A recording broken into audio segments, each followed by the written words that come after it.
வணக்கம். நான் பாபு ராமநாதன். ஒரு நாட்டோட அரசன் ஒரு போட்டியை அறிவிக்கிறார். இந்த நாட்டோட கோட்டை கதவை யார் கைகளாலேயே முட்டி திறக்கிறாங்களோ அவங்களுக்கு என் ராஜ்யத்தில் சரிபாகுதியாக கொடுத்து அவனையும் எனக்கு நிகரான ஒரு அரசனா அறிவிப்பேன் அப்படின்னு சொல்கிறார். இது கேட்டவுடனே மக்கள் எல்லாம் பதட்டத்தில் கோட்டை கதவை உள்ள ராஜா என்ன பண்ணி வச்சுக்கிறாரு தெரில.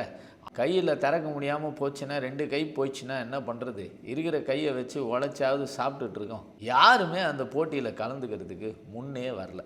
ஒரே ஒரு இளைஞன் மட்டும் வீரமாக என்னதான் ஆகுது பார்த்தலாம் அப்படின்னு சொல்லிட்டு போட்டிக்கு கலந்துக்கலான்னு சொல்லிட்டு கிளம்பி போகிறான். போன உடனே நம்ம ஊரில் எப்பயுமே ஒன்று இருக்குது. நம்மளால் ஒரு வேலை முடியலன்னா அடுத்தவன் அதை செய்ய போனால் அவனாலேயே முடியாதுன்னு இவனுங்களே ஒரு முடிவு கட்டுருவானுங்க.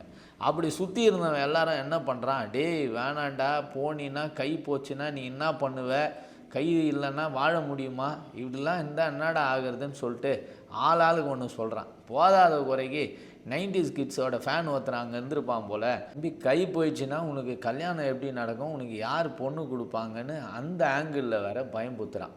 பட் ஆனால் அந்த இளைஞன் எதற்கும் சலித்தவனாக இல்லை, ஒரு பதில் தான் சொன்னான். நான் வென்றால் அரசன், தோற்றால் எனக்கு 2 கை தான் போக போகுது.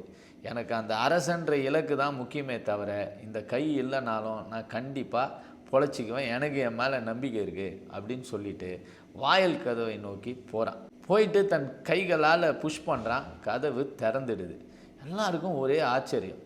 மக்களே, இப்படி தான் முயன்றால் நாம் கடினம் நினைக்கிற எல்லா விஷயமும் ரொம்ப லகுவாக கூட இருக்கலாம்.